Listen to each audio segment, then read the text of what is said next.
right, welcome back to Ducks and Pucks. This is your host, Mike Walters, along with my co-host, Eddy Jones. We're going to look over the first two Ducks games and preview the upcoming games this week.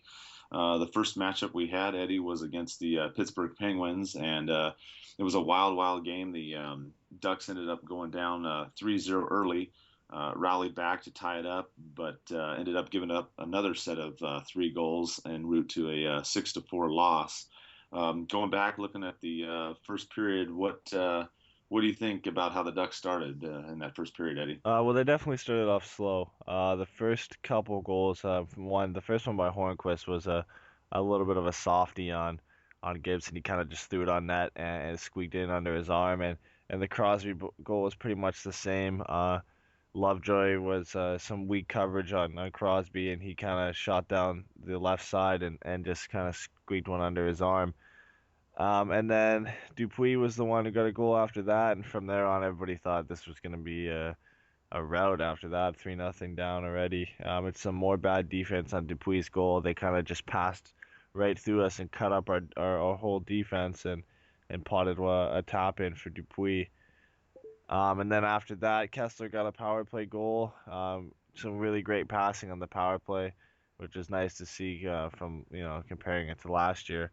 And Kessler was the beneficiary of a Getzlaf cross ice pass for a one timer.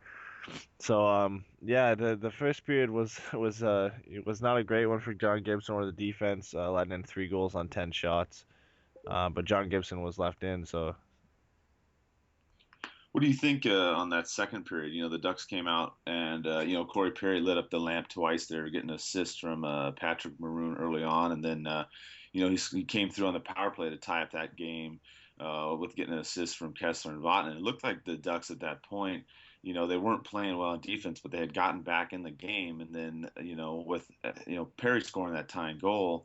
Things looked, not great, but at least better until, 5 minutes later, Crosby comes through on the power play, and Blake Como comes through too. Less than a minute after that, and the Ducks go back down 5-3. After that, I mean, it just seemed like the Ducks' offense was there, but the defense, we couldn't stop them through the neutral zone, Eddie. yeah. And Perry's goal, to be completely honest, was a little bit lucky. Fleury, doing what he normally does, wandering behind the net, gives it away out front, and it's pretty much an open net for Perry to put it in. His second goal was sort of like Hornquist's goal for Pittsburgh, his first one. Kind of squeaked in over Fleury's arm. The Crosby one, showed the struggles that Lovejoy and Fowler were having all night. They ended up being a -3 on the night, and Crosby was taking advantage of them and kind of was left wide open on the same side he scored his other goal, and Gibson couldn't really do much, and it was pretty easy for a guy like Crosby from there. And then Blake Como was just a giveaway for a 3-on-2. Some more bad defense, and it was two guys back, and they couldn't do anything. Como had an open one-timer. Gibson had no chance on. So yeah, you could really see the defensive issues, especially in that period, because we outshot 21-8. So going into the after tying it up 3-3 and then losing that lead right near the end of the period, it was a pretty big blow. Yeah, and speaking of the big blow there, Eddie, the third period, the Ducks start out with the power play, and we had a chance to get it back down to one, and then Getzlaf with that bad turnover led to this shorthanded goal by Sutter. So, or it made it 6-3 at that point, and I mean, it was the first minute of the third period. It just did not look well for the Ducks. I mean, Corey Perry got that late goal, getting his hat trick, and I mean, of course, I'm sure he would trade that for a win, which that was another power play. Which I mean, that was the good thing for the Ducks was the power play in that game, getting three goals and six attempts. That was great, but not only on the defense, but the faceoffs, we only won 47%, and we were outshot overall in that game, 39-29. Just a lot of room for improvement, Eddie, in that first game. Yeah, and it seemed after we scored those first two power play goals in the game, Pittsburgh kind of changed up their penalty killing, and we couldn't really do much until the late goal by Perry. But they kind of switched into a 1-3 and plopped three guys on the blue line, and it really stifled our entry into the zone, and they wanted us to dump it in, and that obviously wasn't the instructions that Boudreau had given to the team. So we kind of struggled with that, and Perry got his hat trick late in the game, but yeah, we kind of looked behind it the whole game. We outshot Pittsburgh in the third period, but only by three. We got completely dominated in the second, and we got off to a slow start in the first. And I think if we learn from these and sharpen up on defense and give coverage to guys like Crosby and Hornquist and all these guys that can kill you when you don't watch them, then we should do it better next time we come around and face Pittsburgh. Yeah, I think so. And a result of that was going into Detroit yesterday in that dramatic win that we got against them late with the Getzlaf goal in that game. It looked like we rebounded going in to that game. We played much better defense, did better in the faceoff circles, and the lines changed, Eddie, from well, not the first line, but the second, third, and fourth lines changed from the Pittsburgh game to the Detroit game. Yeah, yeah, they kind of swapped everybody around. Bolesky checked in on Kessler's line with DSP. And they got one. Bolesky got one. So and that line kind of showing what they can do. DSP out there with 7 hits, so they were showing it was a physical lineup out there. And then the third line with Raquel being scratched, they had William Karlsson centering Cogliano and Silverberg. And you saw glimpses from that line out there. Karlsson making his debut. Didn't have a great debut in the faceoff dot, but pretty solid debut around. Nothing much. Had some power play time, but 10 minutes on the ice, he did all right. And then the fourth line was uh, Nate Thompson, Tim Jackman, and Emerson Edom. So that line we didn't really see much from. Nate Thompson had a penalty shot in the first game, and that's what we kind of got notice of him. But the fourth line wasn't out there for a ton of time, and I didn't see much from it other than Tim Jackman being 100% on the faceoff because he had one faceoff. But yeah, it was a better game all around. We kind of slumped again in the second period, getting outshot and getting outshot in the third period. I ended up being outshot 29 to 26. It seems like we outshoot teams for a bit, and then we let them back in. So we gotta stay on top of that. Help our goalie out because Anderson had a really strong game, stopping 27 shots, and saving us at times. They're bailing us out. Yeah, definitely. He had a couple big saves. I remember the one where he was laying on his back. I think early third period to keep us in that game. It looked like in the beginning, we started out the first period. There was no goal scored in that first period, and then we were able to get that first goal by Getzlaf in the second period, 2 minutes in from Perry and Maroon, which was good news. Playing Pittsburgh going down 3-0. I think the Ducks definitely wanted to get on the board first in the second period. We ended up giving up a goal to Glending to tie it to make it 1-1 in the second. But I liked the effort through the first two periods, Eddie, as opposed to the first 1 or 2 periods against Pittsburgh. Yeah, and the Getzlaf goal was similar to to Perry's the other night where Fleury kind of gave it right out and Jimmy Howard couldn't really play it behind the net. Great work by Maroon though to pressure them behind the net and throw it out front. Perry kind of loses the handle, but Getzlaf pots it in. So yeah, it's good to see them get in front. They did lose the lead to a kind of softie by Luke Glendening, and then started the third period again, letting in an early goal and kind of crushing everybody right at the beginning of the period with a snipe by Nyquist. But Bolesky got us back in a couple minutes later, and we got the late controversial goal that Detroit fans have been complaining about, where the apparent trip in the corner, where really Cronwall just kind of toe picked and fell. And Getzlaf gets the winner late, so they left it late. They left it tight, but they ended up getting 2 points, which is all that matters. Yeah, definitely. We pulled that one out. It looked like we were going to go to overtime. That was a hard fought game. And for the people out there that watched that last play with Getzlaf, if you look at it, it looks like he lifts the stick Cromwell or at least knocks his stick a little bit off the puck, but he tripped over himself. I know the Detroit fans are going to sit there and cry about it if they want to still, but it to me he fell over on himself. A little bit earlier, they could have called interference on Detroit when Getzlaf dumped the puck in and tried to go in too. So I still think it was the right call, and I'm happy that we pulled that one out. I think when you get a goal like that, that's something that's huge momentum, Eddie, that we can take in going forward and playing Buffalo on Monday. Yeah, and it's gonna be an awkward time for you guys more so. 12 p.m. Pacific start and a 3 p.m. start here, because of the holiday. But yeah, Buffalo really, um, you're not you can't really say any game's gonna be an easy game. But this is a game we really should be winning against a Sabres team who is without any kind of talent in any position right now. It's a bunch of younger guys checking in. Miller's no longer there. Vanek's no longer there. They've still got Matt Molson, but they're coming off some pretty heavy losses with 3-1 against Chicago and I mean against Columbus in their season opener, and they had a hard fought game against Chicago yesterday, but they ended up losing it late in the third period and just getting blown out 6-2. So this should be a better game for us. I'm not sure who we're gonna put in goal because we do have a back to back against the. Oh, sorry, we do not. I don't know who we're gonna put in goal though. Gibson had a sort of rocky start, and then we've got Anderson who had such a great start after that. We have a couple days off after that game, so it really doesn't matter who we start. I'd rather start maybe Anderson or Gibson against Buffalo and Anderson for Philadelphia the next day, and then we got 3 days after that before Minnesota. So yeah, I think I'd like to see Gibson against Buffalo, give him a little bit of a rebound, and save Anderson for the harder game against Philadelphia. Yeah, you bring up a good point there, Eddie. I didn't even think about it. I was thinking maybe Anderson would go tomorrow against Buffalo. But yeah, with Buffalo struggling as it is, it may be better to put in Gibson, let him regain some of his confidence, and then put in Anderson against a stronger Philly team. Because, like you said, Buffalo's struggling right now. They've got 3 goals in the first 2 games. They've given up 9 goals.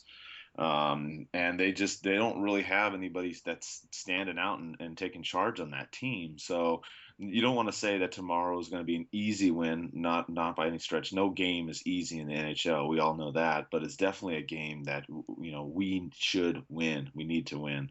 Yeah, and still there's some guys you gotta watch on Buffalo's team. Tyler Ennis, Cody Hodgson, Zegmas Girgensons has two of the 3 goals so far this season.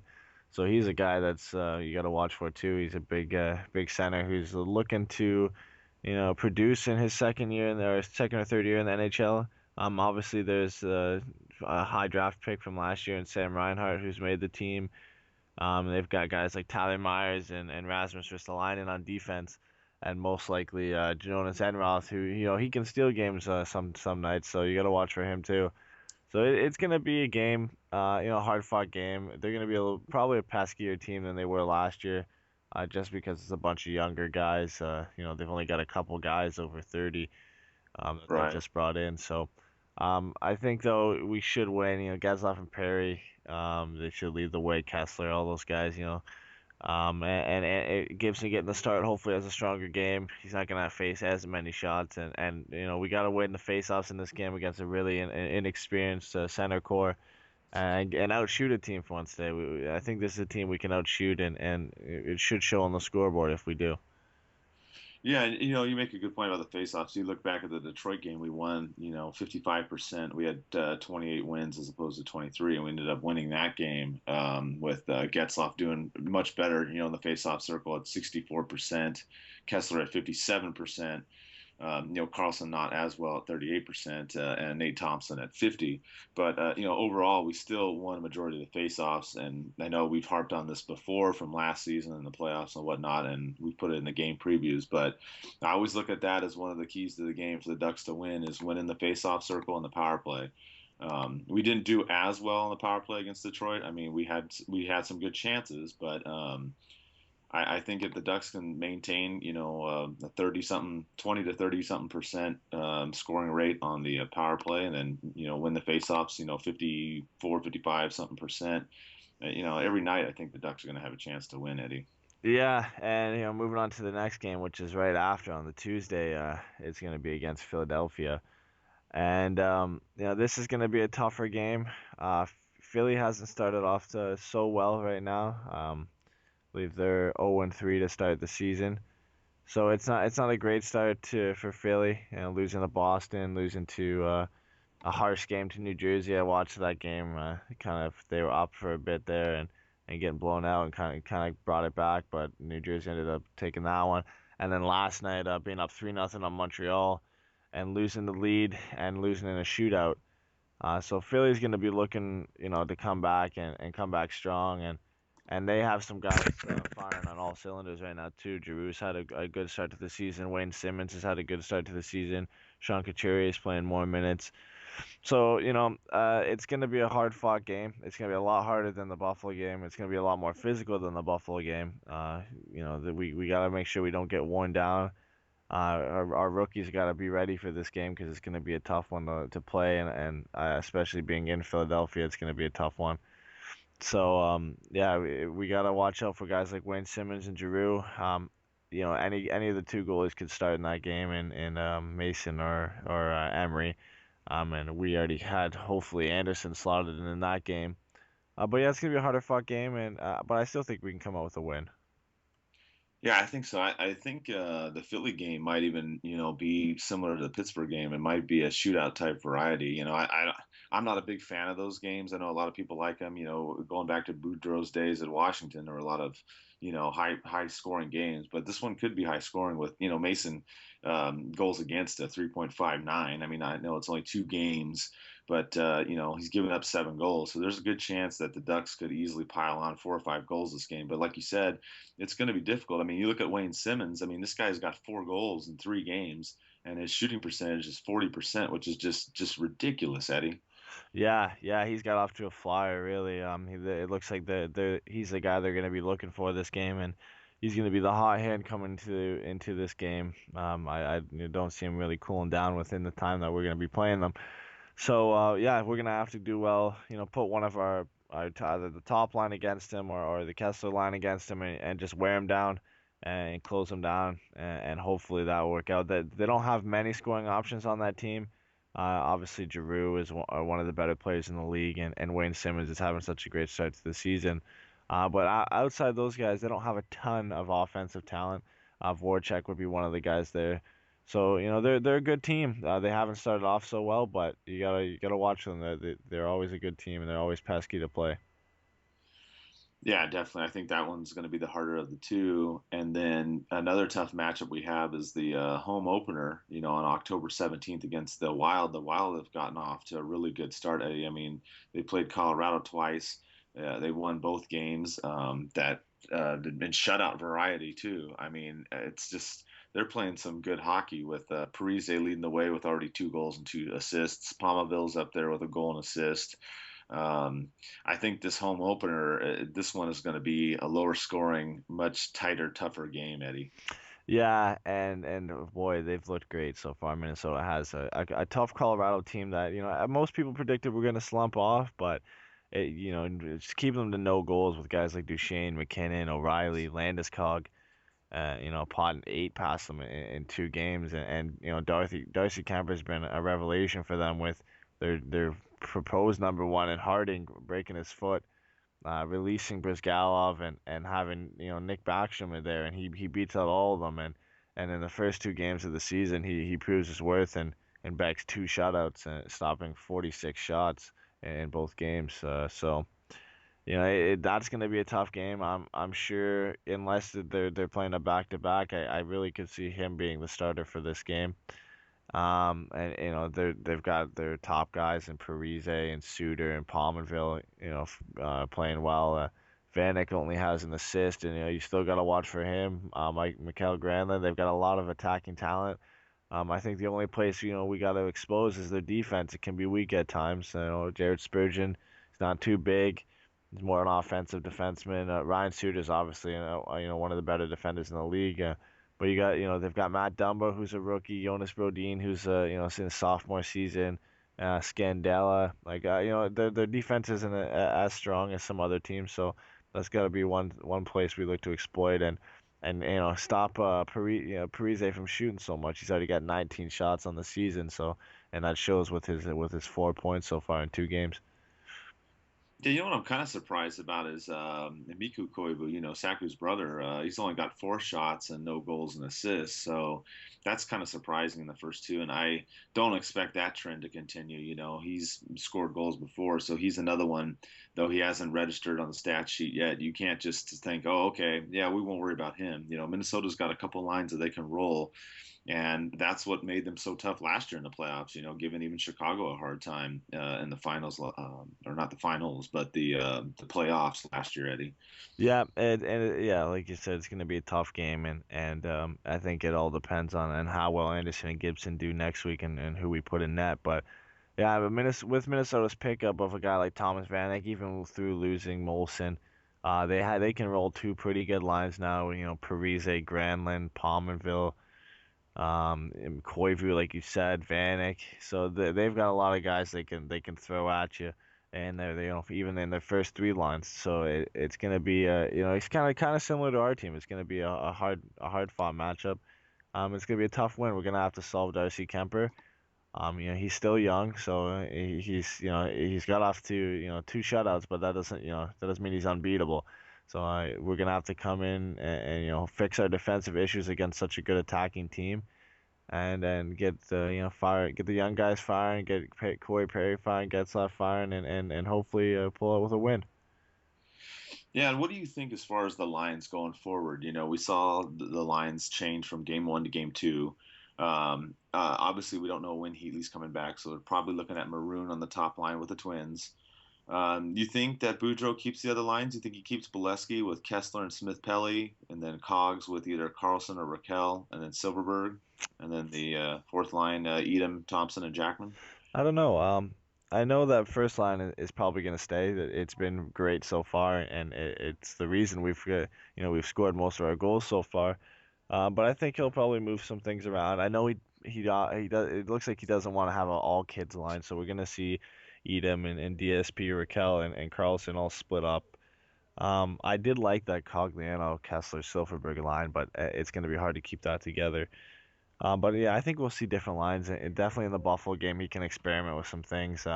Hopefully we find a fit soon, though. I don't want to, keep changing up the lines. We want to get guys, working together, get some chemistry going, heading into the tougher matchups. Yeah, I agree. And you know what? On the defense, it looks like Boudreaux's kept it the same. He went with Fowler and Lovejoy again, Beauchemin, Lindholm, and then Stoner and Vatanen. So I don't see much change in there unless maybe he decides against Buffalo to bring in Fistrick or Allen for that game. But other than that, I don't see the defense changing much, Eddie. No, and Fowler and Lovejoy, like we said in the Pittsburgh review, they had a rocky first game, -3, but yeah, everybody seemed to be a bit better this game. There was the Clendening goal, which kind of looks similar. Vodden got turned around pretty easily, much like Lovejoy did on Crosby's first goal. And it was kind of a soft shot and it went in. So we gotta they'll be watching those clips and they'll hear it from the coaches and hopefully that changes. But yeah, most of the defense tonight were all positives. Vatanen was a -1, Stoner was a -1, but you're not going to be positive every night, and I think their play was a lot better than it was against Pittsburgh. So I could see the defense being the same, but the offense still he'll probably still make some tweaks to it. Yeah, definitely. And they talk about Boudreaux talks about winning for the week. So I think out of these next 3 games, can the Ducks go 3-0 in the next three? I mean, yeah, I think they can, but I think more realistically, we'll probably come out of this 2-1 is what I'm thinking. I'm thinking we'll win Buffalo, and then because Philly's a tougher team, it's back to back. I mean, I'm not saying we will lose, but I'm just saying that's going to probably be the tougher one of the two to win. And then I think we can beat Minnesota on the opener. I mean, that's just kind of my projection. I mean, we were pretty right on with the first 2 games, Eddie. We said the Ducks could beat Pittsburgh and Detroit, but most likely they'd come out 1-1, and here we are. We're at 1-1. Yeah, yeah, and I think you're right with that. I was gonna say that I think the Buffalo one should be a guaranteed win. And then the Philly one being right back to back and gonna be such a physical game. If we can withstand that, and if we get a win there, then we got to go to Minnesota, which is a tough game. So I think realistically, everybody's gonna want 6 points out of it, but I think going 2-1 is probably more realistic. Yeah, and for those of you that are going on the game on Friday, I will be there as well. Make sure you get your tickets if you haven't already, and get over there. They've made a lot of improvements to the Honda Center. They brought in some more restaurants. They brought in Wahoo's, which is one of my favorites. They've improved some of the drink selection up on the 400 level as well. So they've listened to the fans, because I know some of the fans, either visiting fans or Duck fans, have told me before that they had would like better choices, and the Ducks have improved that. So hope to see some of you at the game and pull out a win on the home opener. And we'll be back next week with more previews and reviews. The Anaheim Ducks are the Stanley Cup champions.